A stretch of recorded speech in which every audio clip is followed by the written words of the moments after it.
This video that we're about to see, it's been viewed more than 24 million times in just a couple of days. 21-year-old YouTube star and prankster Kobe Person posed a question.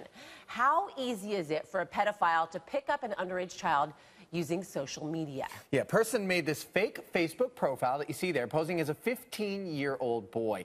And with the parents' permission, he friended 3 girls ages 13, 14, and 12 years old. He then talked to the girls for 3 to 4 days to gain their trust and planned a meetup. Yeah, it's really unbelievable. What happened next is every parent's worst nightmare. It seems it's way too easy to trick a teen girl into meeting a complete stranger. Watch our Robin Mead and Mike Alanos react to the disturbing social experiment. Take a look. First up, this is 13-year-old Michaela. She's texting. He's waiting for her in the park. Oh, she's coming, yeah. Michaela? Who are you?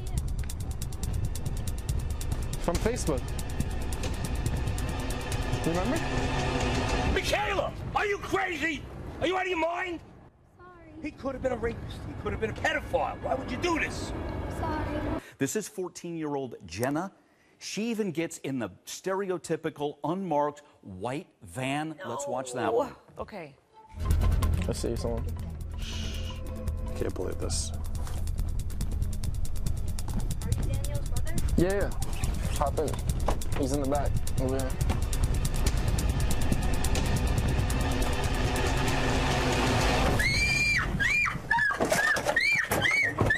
Jenna, stop! It's your mother or father!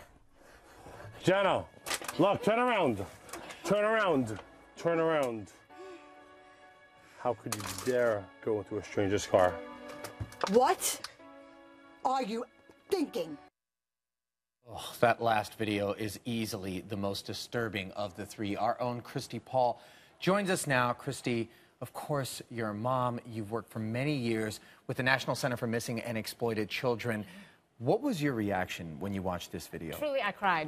I cried for the kids because you can see it happening. I cried for the parents because I think the parents, you know, a lot of people are saying this maybe shouldn't have happened, the way that they did this with the parents involved and scaring the kids like that. But you know what? You're seeing very raw reactions from parents because initially you're so angry at them. You've had this conversation. Why would you do this? And you're so scared that you could have lost them. And then you'll notice if you watch the whole thing at the end, they all hugged them. But the second one just about killed me because he said, I heard him say something about, I lost your mom, what would I do without you? And that just, it did it. It did it as well, and it was really incredible. What we just watched obviously was really disturbing. Yeah. Let's watch a little bit more, and then we'll talk more about it. And this is 12-year-old Juliana. She's texting who she thinks is a 15-year-old, said, wait till my dad's asleep, then come on over. She's 12. Wow. Dad was there too. He wasn't asleep. Here's how it played out. Come outside. Come to the front door.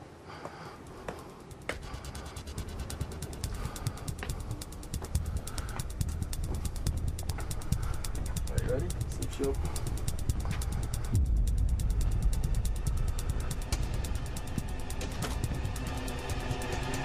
Juliana, get over here.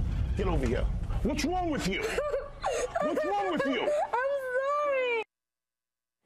I mean, and that's the piece that, Christy, you were just talking about. She looks so young, and he says to her, we lost your mom. I can't lose you. And that is the parents' visceral reaction of, I'm so angry at you, but I love you, and I can't even imagine why you would do this because we've had these conversations, and it just highlights so prominently how we have, one of the things I've learned through all these, covering a lot of things like this is not a one-time conversation. You bring this up again and again and again with your kids.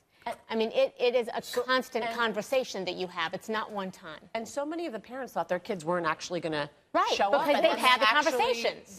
I mean, but a lot of parents think, not my kid. Right. That's the assumption that they Every make. one of these parents thought that. I'm not going to assume that these parents haven't had conversations with their children. So how do you have the conversation if you haven't? And if you had, how do you get the point across just how serious it is? Because you know how kids can be sometimes. Yes, it's like, and they think, oh, Mom, you don't know what you're talking about. Exactly. Right. First of all, show them this video. I highly recommend showing this video to your kids, first of all. Secondly, I have to tell you about a friend of mine, Benny Mira, back at home in Bellevue.